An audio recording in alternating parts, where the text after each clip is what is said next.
Assalamualaikum warahmatullahi wabarakatuh. Kami dari kelompok 3 kelas 2D.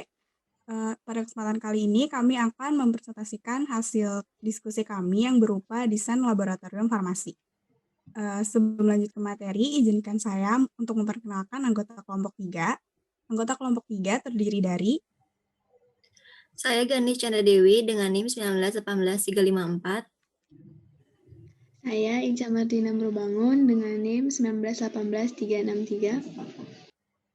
saya Ica Yasfamianti Indah dengan NIM 1918364.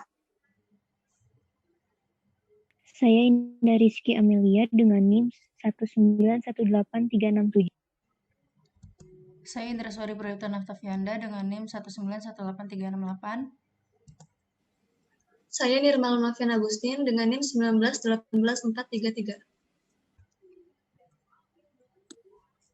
Baik, untuk mempersingkat waktu, langsung saja kita kepada pemaparan materinya. Yang pertama ada definisi dan fungsi tentang laboratorium farmasi yang akan dijelaskan oleh rekan saya. Kepada Ganis Chandra Dewi dipersilahkan. Baik, terima kasih kepada moderator.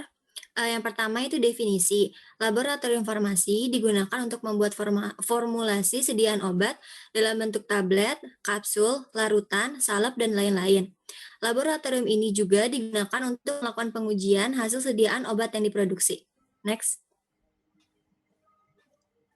Selain itu, laboratorium farmasi juga merupakan suatu ruangan tempat melakukan kegiatan praktek atau penelitian yang ditunjang oleh adanya seperangkat alat-alat laboratorium serta adanya infrastruktur laboratorium yang lengkap yang mempunyai tanggung jawab memastikan efektivitas dan keamanan penggunaan obat. Next.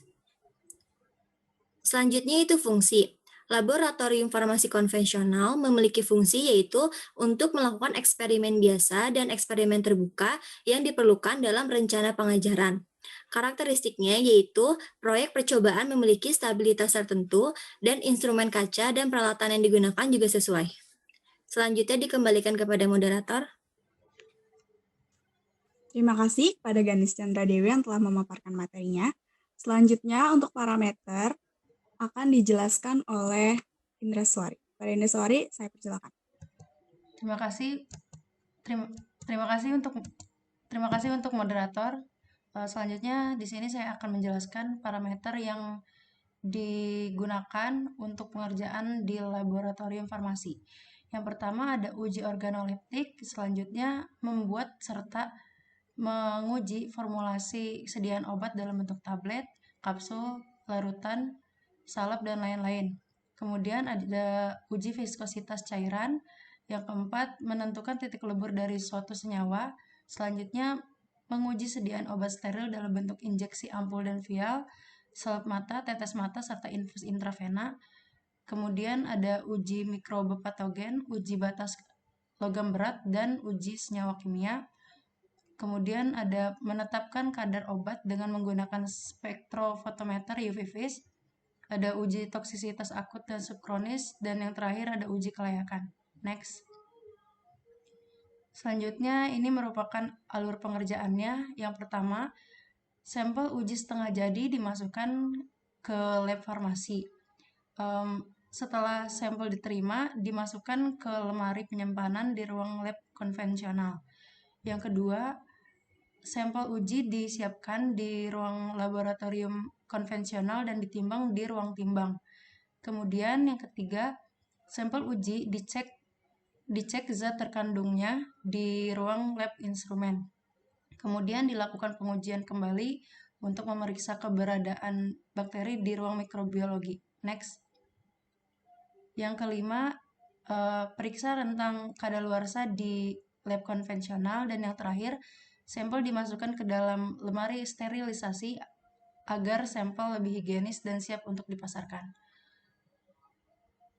Saya kembalikan kepada moderator. Terima kasih kepada Indraswari. Untuk selanjutnya ada keterangan. Keterangan di sini berupa keterangan benda-benda dan ruangan yang ada di laboratorium farmasi ini. Akan dijelaskan oleh saya sendiri dan ditemani oleh Nirmala. Pintu masuk dan pintu keluar ini memiliki daun pintu yang terbuka keluar agar ketika terjadi kecelakaan di dalam ruang praktikum, dapat keluar langsung tanpa harus mundur untuk membuka pintu. Yang kedua ada locker. Locker ini berfungsi untuk menyimpan barang-barang pribadi milik para analis. Next. Kemudian ada safety shower. Pengamanan siraman atau safety shower ini merupakan perangkat keselamatan kerja di laboratorium yang berfungsi untuk sebagai alat keselamatan yang selalu terpasang pada dinding dan bersifat permanen. Tingginya biasanya sekitar 190 sampai 200 cm. Next. Pada bagian ini akan dijelaskan oleh rekan saya, Nirmala. Pada Nirmala, saya persilakan. Terima kasih moderator, saya akan melanjutkannya, yaitu ada meja tulis, berfungsi untuk menulis dan mengerjakan laporan hasil praktikum. Selanjutnya ada rak peralatan, berfungsi untuk menyimpan peralatan yang memiliki kotak khusus atau alat-alat yang tidak terlalu memerlukan perlindungan dari cuaca dan debu. Selanjutnya ada ruang asam, berfungsi untuk melindungi personil dari bahaya terhirup gas beracun selama proses pengujian, riset maupun pembelajaran di laboratorium. Lalu ada meja kerja, berfungsi untuk analis melakukan praktikum atau kegiatan penelitian di laboratorium. Lalu ada wastafel, berfungsi untuk mencuci berbagai peralatan yang sudah digunakan untuk melakukan penelitian, seperti cawan Petri, mangkuk porselen, gelas ukur, tabung reaksi, labu ukur, labu Erlenmeyer, pipet, dan lainnya. Lalu ada meja instrumen, berfungsi untuk meletakkan alat instrumen yang digunakan di laboratorium farmasi. Dan yang terakhir adalah ruang timbang, berfungsi khusus untuk menyimpan timbangan agar bebas dari pengaruh dan reaksi zat-zat atau gas kimia korosif. Selain itu, juga untuk menimbang zat-zat yang memerlukan kepekaan tinggi. Saya kembalikan kepada moderator. Terima kasih kepada Nirmala. Untuk selanjutnya, kami akan menampilkan hasil desain lab kami menggunakan aplikasi SketchUp. Pada Nirmala, dipersilakan untuk menampilkan share screen-nya.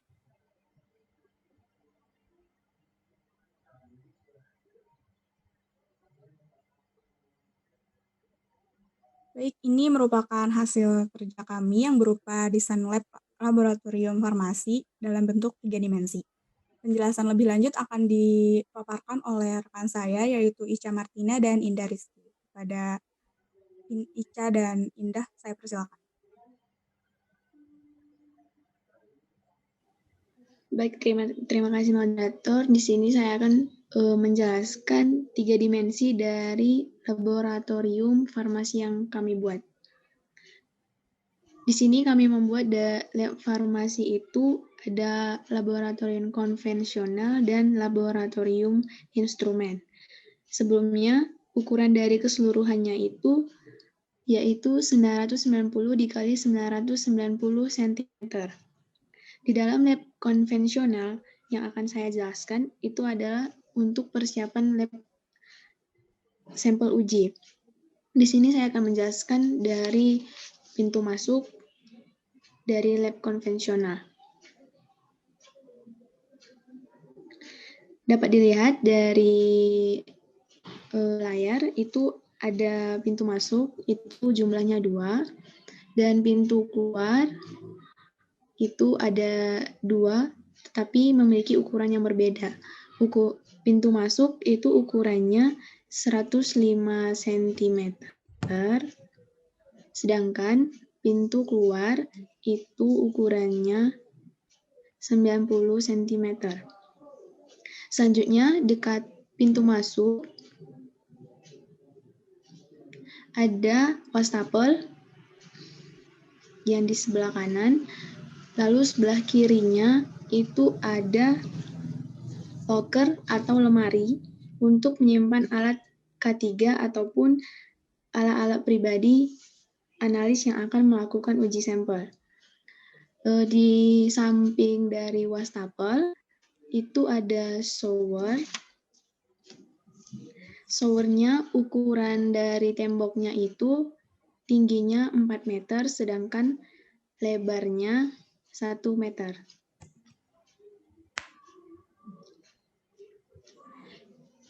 Sebelahnya itu ada meja tulis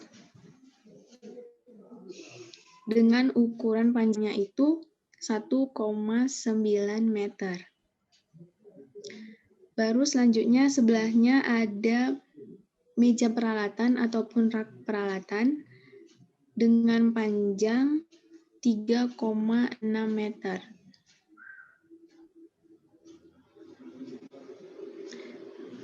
Selanjutnya, di ujung ataupun dekat pintu keluar itu ada ruang asam. Kenapa dekat pintu keluar? Karena itu di dalam ruang asam ada zat-zat yang berbahaya. Selanjutnya di depan dari ruang asam itu ada ruang timbang dengan ukuran 2,5 dikali 2,5 meter.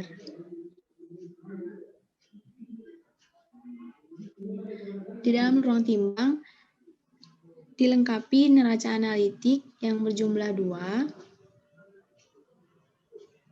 Selanjutnya dilengkapi dengan AC dan ada pintu keluar yang ukurannya 90 cm. Di tengah-tengah ada meja kerja laboratorium, itu jumlahnya 2, dengan masing-masing ukuran 1,5 kali 2,5 meter. Masing-masing dari meja kerja laboratorium ini dilengkapi dengan rak-rak yang untuk menyimpan bahan-bahan reaksi. Selanjutnya dilengkapi dengan wastafel, masing-masing meja ada wastafelnya. Selanjutnya dilengkapi dengan lemari-lemari yang di bawah yang berfungsi untuk menyimpan peralatan dari kerja laboratorium seperti tabung reaksi, piala gelas, dan lainnya. Sekian dari lab konvensional, dilanjutkan oleh rekan saya dan saya serahkan kepada moderator. Baik, terima kasih kepada Ica Martina. Untuk penjelasan selanjutnya akan dijelaskan oleh Indah Rizky. Kepada Indah, saya persilahkan.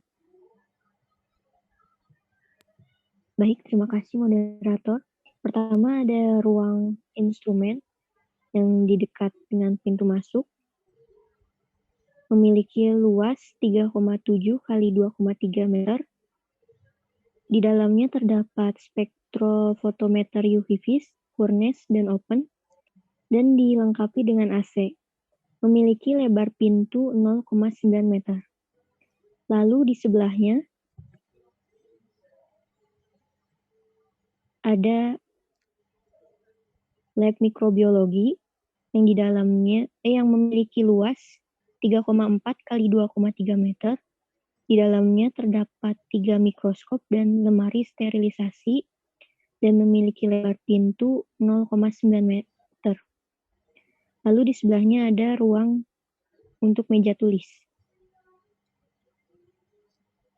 Lanjut dengan alur pada lab kami, lab farmasi. Pertama itu sampel diterima, lalu dibawa ke ruang timbang. Setelah ditimbang, itu sampel diuji, dicek zat terkandungnya di ruang instrumen yang terdapat spektrofotometer UV vis. Lalu dilakukan uji kembali untuk memeriksa keberadaan bakteri di ruang mikrobiologi. Lalu diperiksa rentan kadaluarsanya di lab konvensional. Lalu sampel dimasukkan kembali ke dalam lemari sterilisasi. Cukup dikembalikan pada. Terima kasih kepada Indah yang telah memaparkan penjelasan tentang desain lab laboratorium farmasi ini. Sekian presentasi dari tugas desain laboratorium farmasi kelompok 3 kelas 2D. Jika ada yang ingin ditanyakan atau hal yang kurang jelas terkait presentasi ini, harap menuliskannya di kolom komentar. Terima kasih. Saya akhiri. Wassalamualaikum warahmatullahi wabarakatuh. Waalaikumsalam warahmatullahi wabarakatuh.